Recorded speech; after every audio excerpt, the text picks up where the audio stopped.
자리가 변동이 좀 있습니다. 자기 고향에 가서 예배 드리시는 분도 있을 테고, 고향을 못 가거나 안 가거나 그렇게 오신 분들도 있는 것 같습니다. 그리고 홍장로님은 교회를 못 가셨나 봅니다. 곤장 길이 많이 막히시는지. 곤장교 홍장로님 자리 나와 계시고, 이래도 오랜만에 보는 것 같은데, 간간히 보기는 하는데, 우리 옆에 분들과 함께 인사 나누고 말씀 듣겠습니다. 주님의 사랑 여러분 안에 함께 하시기를 바랍니다. 인사합니다.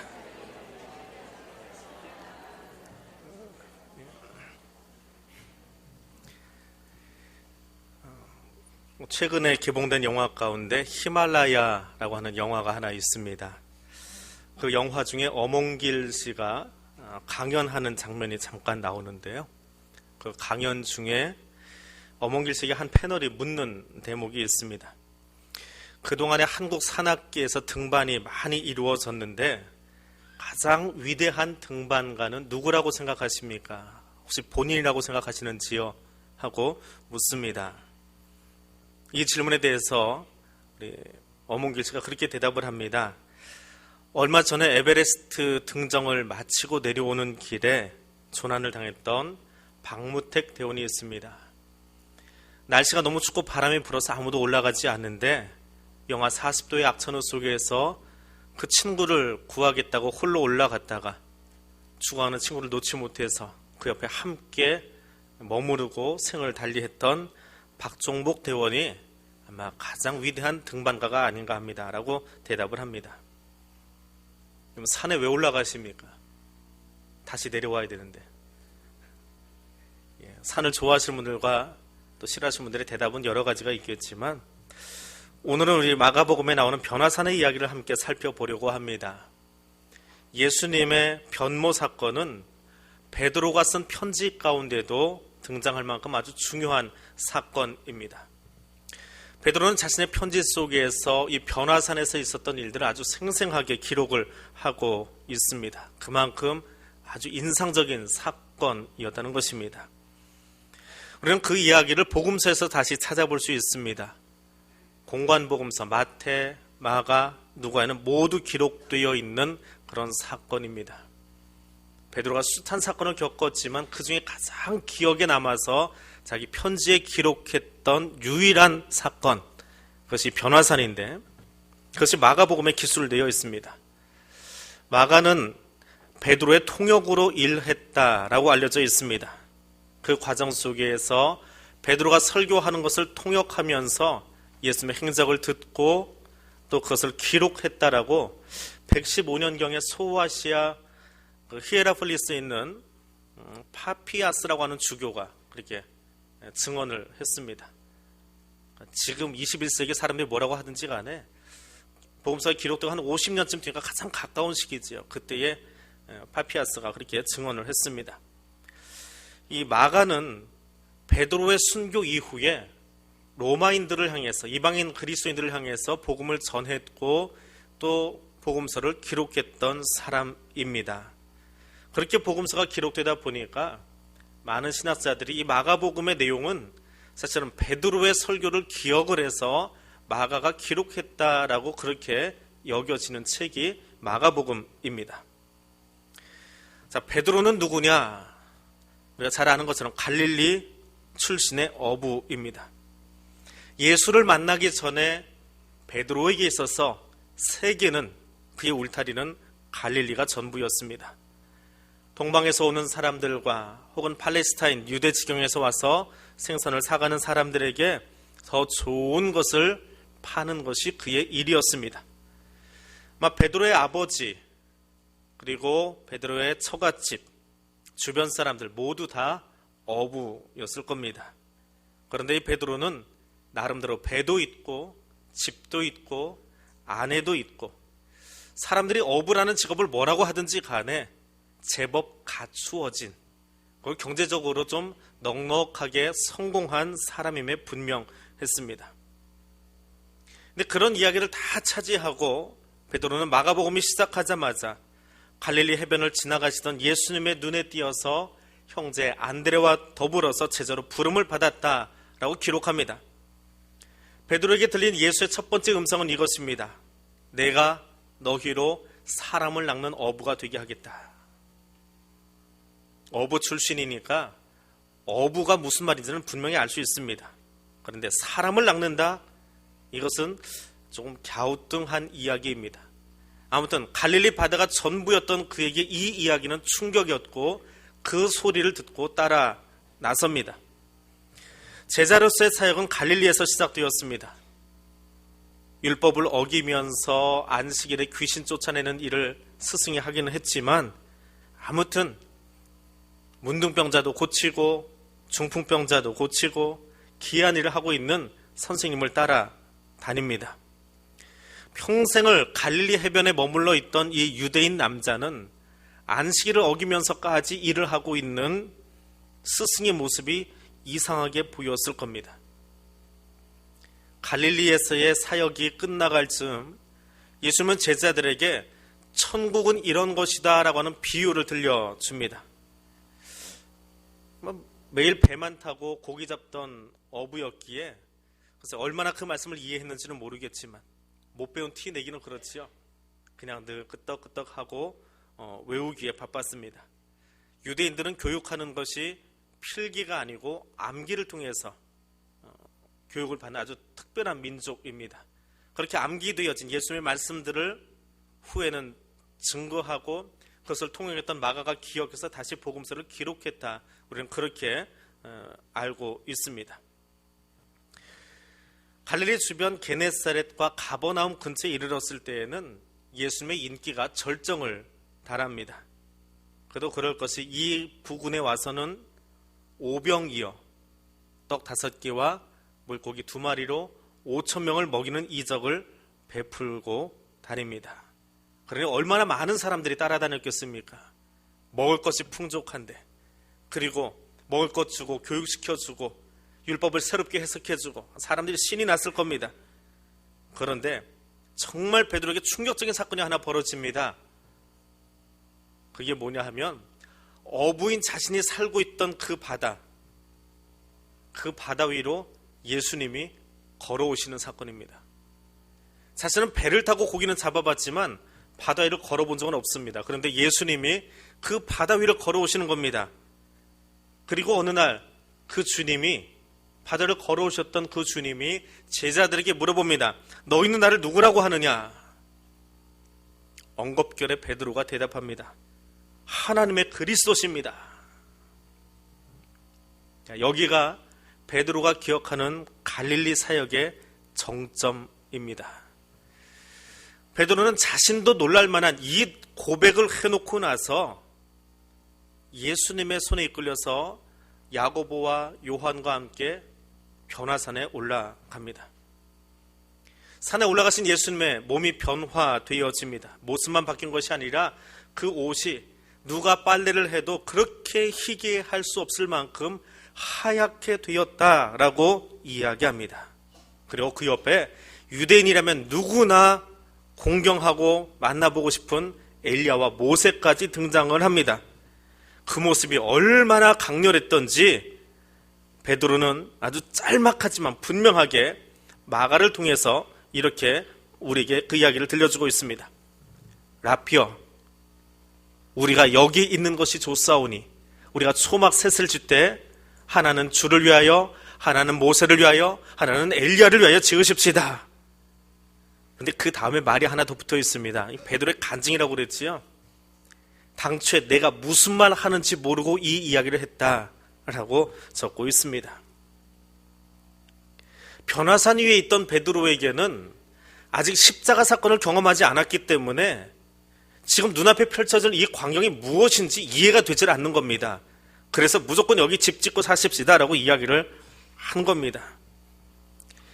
그런데 이 이야기를 가만히 들여다보면 베드로의 간증이고 자전적인 설교입니다. 그리고 그것을 듣고 옮겨 적은 마가는 자신의 스승격인 베드로의 이야기를 적으면서 빼놓지 않고 스승의 허물 같은 이 대목을 적어놓고 있습니다. 베드로에게 있어서 변화산은 부끄러운 장소입니다. 예수님 바라보고 물 위를 걸어가다가 빠진 것도 부끄럽고요. 모닥불 앞에서 나 예수 모릅니다. 손살에 쳤던 것도 부끄럽고, 부활하신 주님이 찾아와서 생선 구워줄 때는 정말 면목 없었던 것 우리가 잘 압니다. 그런데 베드로나 통역을 하고 후에 복음서를 기록한 마가나 그런 사도들의 부끄러운 부분들, 그게 모난 부분들, 배교에 가깝게 고개 돌리고 나섰던 그 부분들까지도 하나도 빼놓지 않고 여기 기록을 했다는 겁니다. 설교 중에 그 이야기를 다 하고 있다는 겁니다. 도리어 그렇게 부족함에도 불구하고 여전히 나를 사용하고 계시는 예수 그리스도의 영광스러운 모습을 복음서 전체에 기록하고 있음을 볼 수 있습니다. 오늘 나는 누구의 영광을 위해서 살고 있습니까? 오늘 나는 무엇을 드러내기 위해서 이 시간을 살아가고 있습니까? 베드로가 변화산을 이야기하면서, 마가가 그 베드로 이야기를 적으면서 자신을 겸손히 낮춘 것처럼 오직 하나님만 영광 받으시도록 살아갈 수 있는 하나님의 사람들 될 수 있기를 원합니다. 초막셋을 짓자고 하고 있는 베드로, 지금 자기가 하고 있는 말이 무엇인지 알지도 이해하지도 못하면서 그렇게 무릎 꿇고 있던 그 자리에 구름이 와서 그들을 둘러쌉니다. 그리고 구름 가운데서 이는 내 사랑하는 아들이니 너희는 그의 말을 들으라 하시는 주님의 음성을 듣습니다. 베드로와 야고보, 요한을 둘러쌌던 구름은 마치 출애굽 여정 속에서 이스라엘 민족의 긴 여정을 지켜주었던 그 구름을 떠오르게 합니다. 내가 무슨 말을 하는지도 모르고 두려움 가운데, 무서움 가운데 말을 했다라고 하는 그 베드로의 고백, 그 두려움 속에 있는 베드로를 둘러싼 구름을 경험하고 있습니다. 그것은 마치 출애굽 때에 갈 바를 알지 못해서 광야 생활을 하는 그 백성들을 하나님이 구름의 모습으로 그곳에 찾아오셔서 그들의 햇빛을 가려주시고 그들을 지켜주시던 그 모습을 연상케 합니다. 변화산 위에서 두려움에 떨고 있었던 세 명의 제자들, 베드로와 야고보와 요한은 그 일을 경험하고 있습니다. 출애굽한 뒤에 시내산에서 하나님이 그 산에 임재하셔서 모세를 통하여 이 백성을 나의 백성 삼겠노라고 모세에게 말씀하고 계시던 그 하나님을 머릿속에 두면서 변화산 위에서 이 예수가 내 사랑하는 아들이라고 말씀하고 계시는 하나님의 음성도 또한 듣습니다. 그리고 장차 일어날 모든 일들 가운데 영광으로 함께할 예수 그리스도가 누구인지를 들려주고 있습니다. 더불어 들리는 그 음성은 예수님의 세례 받을 때에 하늘에서 들렸던 음성과 똑같은 음성입니다. 이는 내 사랑하는 아들이라. 구름이 걷히고 고개를 들어보니까 엘리야와 모세는 간 곳이 없고 예수만 있습니다. 그런데 베드로는 잘 알지 못합니다. 왜냐하면 아직 십자가 사건을 경험하지 않았기 때문에 당초 이 변화산 사건이 내게, 예수님에게 어떤 의미인지를 깨닫지를 못합니다. 이스라엘을 출애굽시키고 시내산에서 자기 백성을 만드시려고 이야기하시던 하나님이 변화산 위에서 이 제자들에게 왜 이 이야기를 하셨는지 아직은 알지 못했습니다. 하나님은 지금 변화산 위에서 그 제자들에게 예수 그리스도를 하나님의 아들로 보여주시면서 장차 있을 십자가의 승리를 예고하시고 그 담대함을 주기 위해서 이 일을 벌이셨는데 제자들은 몰랐습니다. 그렇게 잘 알지 못하는 베드로와 야고보와 요한에게 하늘의 음성은 이렇게 이 사건을 마무리합니다. 너희는 그의 말을 들으라 하고 말입니다. 예수님께서 부활하시고 30년이 지난 뒤에 하나님의 나라를 선교하고 그 사역 감당했던 베드로가 이제는 자신의 생의 다함을 몸으로 삶으로 느끼게 됩니다. 근데 여전히 세상 가운데는 거짓 교사들과 불법이 판을 치고 있는 모습을 바라봅니다. 그리고 그 땅을 살아갈 성도들의 모습이 눈에 보입니다.